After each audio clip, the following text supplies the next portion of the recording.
away from Jamal. And on the zone read, Taysom Hill. First down and more. All midfield. Taysom 40. He's going to go. 30, 20, 10. Touchdown. Taysom Hill. And hi there, everybody. Welcome to our college football preview special tonight. It's a half hour of BYU. Greg Wrubell joining Jeremiah and myself here, and you're going to be giving us your expert analysis here in the next 30 minutes. We'll also break down both sides of the ball. Can the offense get touchdowns instead of field goals? And will the defense remain consistent despite losing one of the best to ever play at BYU? Cougars are only 41 days away from their opener at Connecticut. Last season, they had an old but familiar face, as offensive coordinator Robert and a number of new position coaches as well. And they finished 8-5. This season, they feel much more comfortable and expect a major improvement. How do you want to go out as a senior? With a huge bang. I feel we can go 10+ wins. Jamal's got the first down and more. Jamal in the secondary. Probably the most excited I've been in a while. We're looking at undefeated. So man open there. Mitch Matthews caught it. We've got the tools this year. And touchdown. I just can't wait till it starts. Stays on his feet. What a run from Jamal Williams. I expect us to win every football game that we have now. I say that humbly, you know. I know that we have some great teams on our schedule. With this group, working out with them, the guys that we have coming in, I don't see a game on our schedule that we can't go in and compete and win. We know it's tangible, literally, to be able to be undefeated. We can taste it, seriously. And that's something that everyone wants. And we always want to be undefeated, and other teams want to be undefeated, but it's for sure possible. We literally have the potential to be one of the best teams in the country, and it comes down to how hard we prepare and how ready we are coming that first game, and it's possible for sure. I want to go undefeated. I don't want to lose a game. I can't stand losing, and the 12 losses I've had at BYU are way too many, and me personally, I know when I talk about it, I want to win. We just want to win every game, one at a time.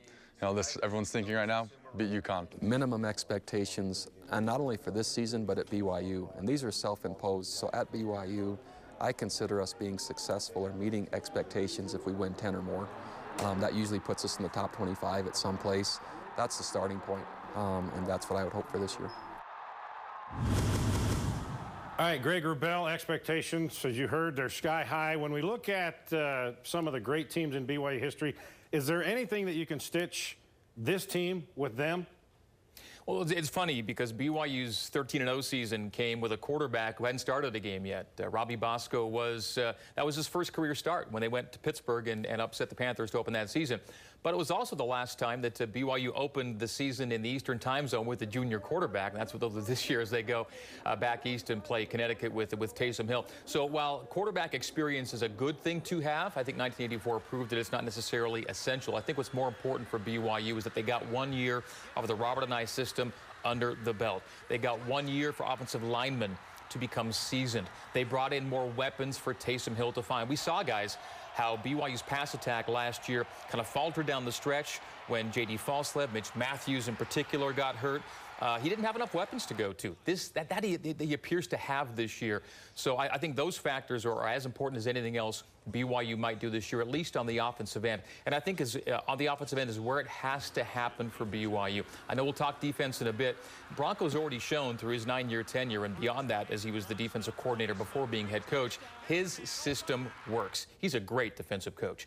And I think one of the reasons he steps away from the defensive coordinator and play calling responsibilities this year is because he acknowledges the offense needs a little more help than maybe it's gotten in the past. It's that important to BYU right now. I think he feels the defense is steady as she goes, and historically, guys, in the Bronco era and beyond, BYU's best teams have been when the offense has been prolific, and BYU hasn't had a prolific offense for a few years. That has to come around in 2014. Now, all those great teams featured offenses that could score a lot of points and quarterbacks that were successful throwing the football. In year 2 of the go fast, go hard approach, Robert and I hopes to continue that tradition, and the offense, led by Taysom Hill, is ready to prove that they are capable. And Taysom Hill without contingent lashing into the end zone, touchdown. No one puts more pressure or has more goals or expects as much of myself than I do. Jamal into the secondary. Jamal could be gone. There he goes. When they have that confidence, man, we're rolling. We can take any team and put a lot of points up on them because we have freak athletes back there, man. Three-step, looks end zone, steps up, pressure coming, collapsing, still running, 10, 5, touchdown! Taysom Hill, he does it again!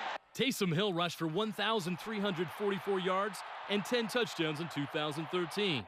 Jamal Williams, 1,233 yards and 7 touchdowns. Expectations in the run game are even higher this season.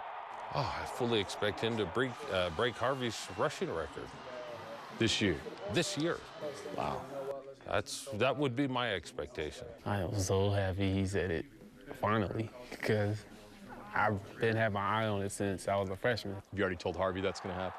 Well, I've already apologized to him. His record's going down. Now I know that he's behind me to get it. Everybody else is too, and I'm just grateful to be on this team. And Taysom on a play action. Lobs it for the end zone. Man open there. Mitch Matthews caught it for the touchdown! We know the Cougars can run, but to take the next step, they have to throw the football and throw it deep. I would still like to consider us a throwing school. And, yeah, just kind of watch this year. It's going to be fun to see us protect, get in and out of routes, throw and catch, and do that at a high level. The depth that we now have at the receiver position will allow us and our offense to move more effectively and more efficiently. Throwing the ball downfield, we have guys that are huge and fast, and so we will take that chance all day. Whether it's throwing 4 downs in a row, we'll take it. So I would say explosiveness. Taysom can go the distance with any particular play. Jamal can do that. We've now added receivers that are similar. None of that really matters without being able to protect our quarterback or block. The progress our offensive line is making is probably the most vital part to all of it. The Cougars had a lot of drives stall in the blue zone last year. The offensive line received much of the blame. After a year of go fast, go hard, the O-line enters camp with much more confidence this season. Yeah, I think they've got a lot to prove. Offensive linemen, we take the most criticism. I feel like besides the quarterback when he has a bad game, we take the most criticism and we get no reward when we do really well. So just having that chip on our shoulder is like one of the biggest things that will help us this season, you know, coming out and being strong and being physical and making a statement. Entering the second year of go fast, go hard, the Cougars are better conditioned and more comfortable with the offense and have a lot more depth. honestly, man, the sky's the limit. I've never seen more talent this year than ever. I mean, being dead honest, I've been here for a while, and we have more talent at DB, more talent at receiver, more talent at quarterback than we ever have been, but that's so easy to get a high head about and to squander that. So something to remain humble about and to stay focused. So coming into our second year and having that chemistry with our coaches and being unified as an offense and a defense and coming together as a whole, we're going to be no telling how good we'll be this year. I think we've taken some baby steps this past season, and you know, we're ready to take huge steps now. The way they're attacking the offseason, the chemistry that's developing with players, the camaraderie, the trust, I think all of that stuff leads into a stronger mindset going into the beginning of the year. Greg, we know that Taysom Hill can run, one of the best in the country, but can he take that next step, become an elite passer so he can be a double threat? I think he already showed signs of heading that direction last year. After that first three-game start, which was really rough as a team, not just for Taysom, but as a team throwing the football, you know, he was about a 60% passer the rest of the way.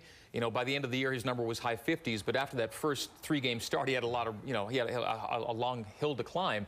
So I think he already showed he was heading the right direction. Yes, I think he makes the next step. I think one of the biggest keys is the fact that last year, heading into the season, most of his offseason was worried about getting his leg back, rehabbing. He wasn't refining. He wasn't perfecting. He wasn't getting into the minutia of his craft. He was trying to get healthy. That's not been the case this year. He's a healthy quarterback. Now he's working on all those finer points. You talk about elite. He was at the Manning Passing Academy this past week. That's you know, where some of the best quarterbacks end up to both teach and learn. That's a positive sign, too. He carried the ball 30 more times than Jamal last year. Is that going to flip this year? You know, I think for maybe the fans' well-being, it might be good too, because that many carries, you wonder when the next, you know, when that, you know, next hard hit is going to come.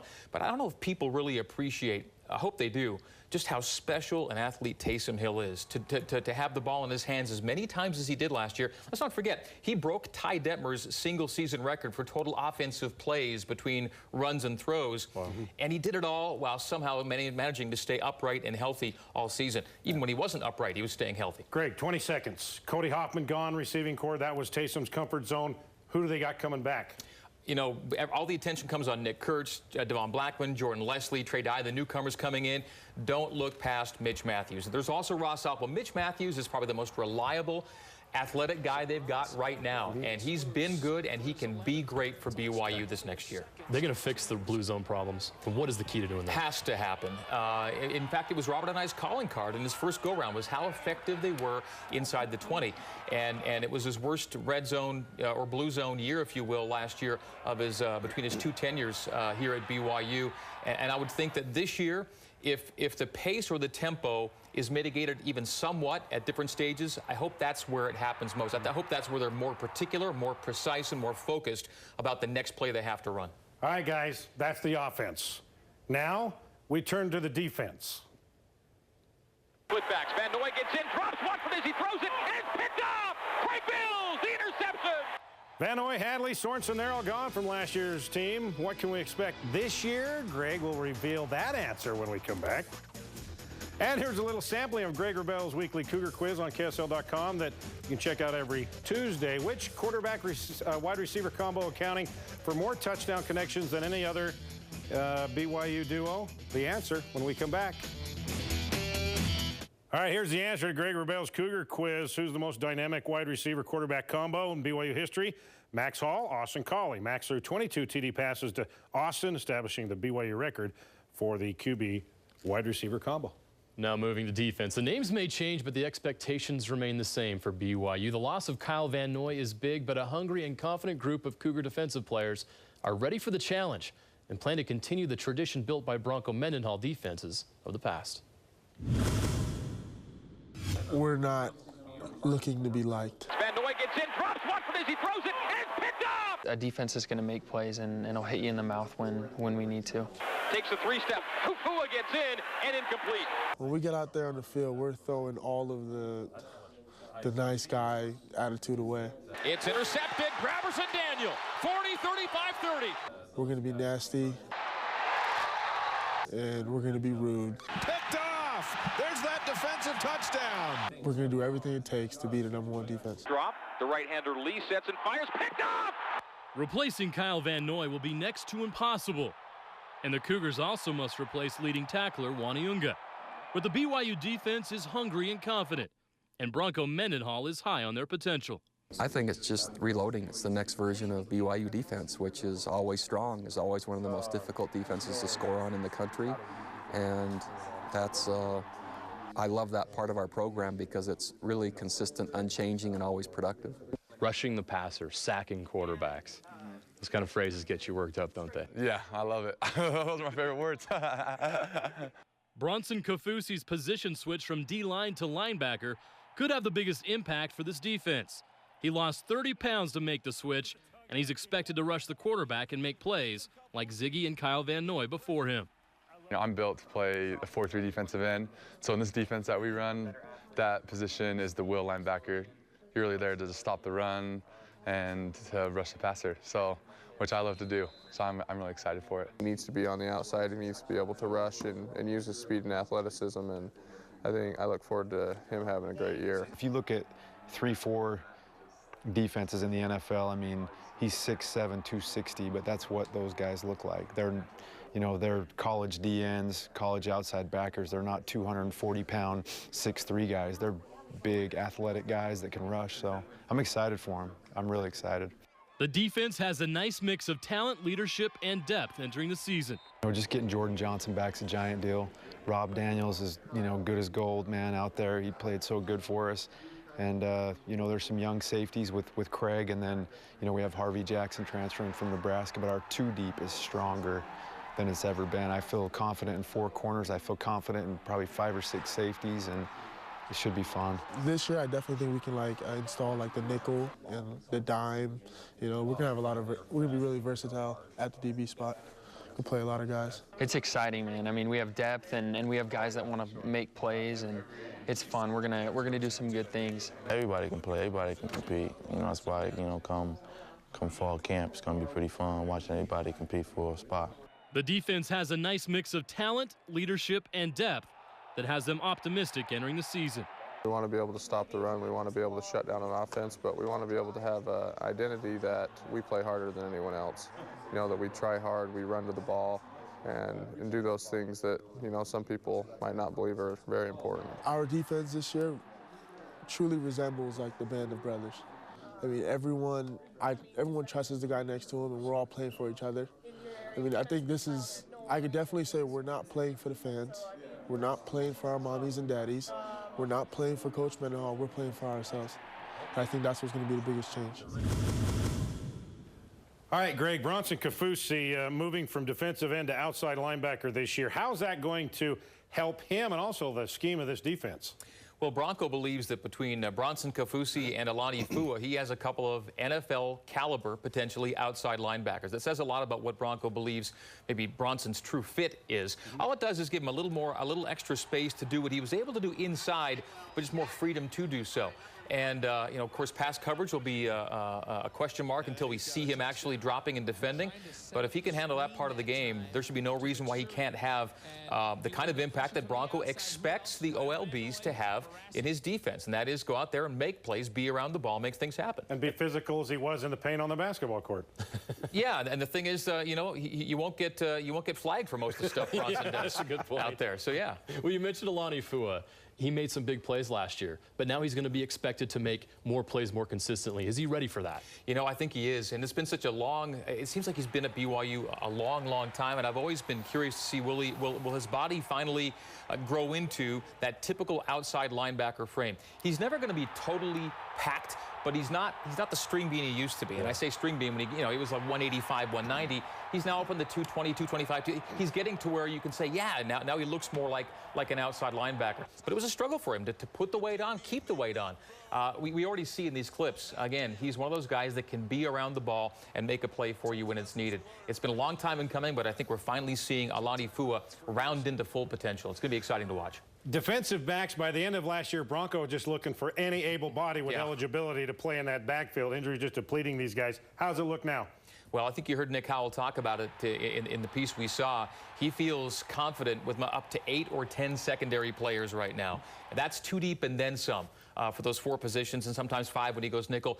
They're just already they just appear to be so much better prepared to play 13 games at the pace that Broncos' new offense, through Robert and I, forces upon his defense. And, the return of Jordan Johnson is one of the most important pieces to the puzzle. Trent Trammell, we never got to see him last year. He comes back. And then with all the dudes they've got returning from last year who are now to better health, and you throw in a guy like a Harvey Jackson, for example, again, there are bodies, and it's not that all the situation it was late last year. Got your play-by-play voice all warmed up because, you're counting down the days, 41 days. We're getting there, until the opener. 41 more days to wait. Follows Jamal. Taysom 10, Taysom 5. Oh, into the end zone. We'll get y'all pumped up for this upcoming season with the knocking heads, leaping touchdown, and high-stepping video that can only curb your football fix, at least for the time being. All right, now it's time to get you pumped up for the season. Yeah, here's a small preview, very small, of what you can expect from the 2014 Cougars.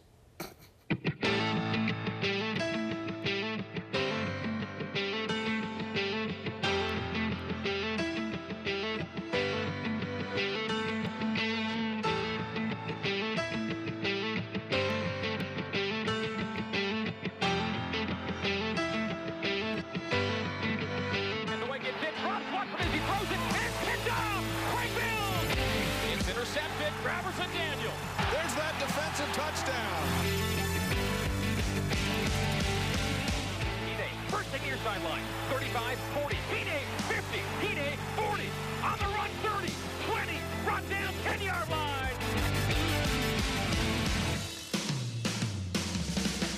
First down and more, all midfield, Taysom 40, he's gonna go, 30, 20, 10, touchdown, Taysom Hill. Into the secondary, Jamal could be gone, there he goes, just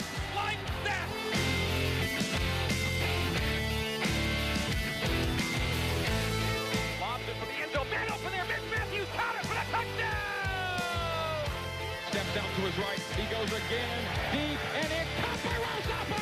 Steps up, pressure coming, collapsing, still running, 10, 5, touchdown! Taysom Hill, he does it again!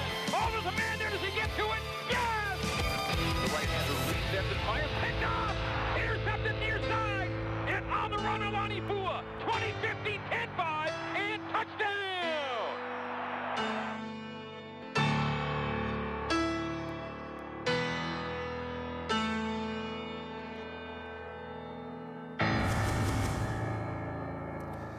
All right, Cougar fans, if the Golden Tones of Rubel that doesn't get you all pumped up for 41 days from now, the opener, I don't know what will. That was fun. I'm ready.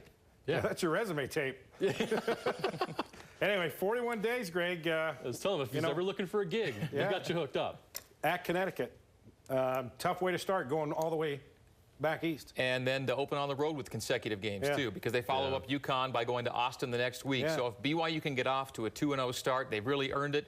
And then we can start thinking about some special things happening with this year's schedule. With that short week on Thursday against Houston at home, that's not an easy one. Yeah.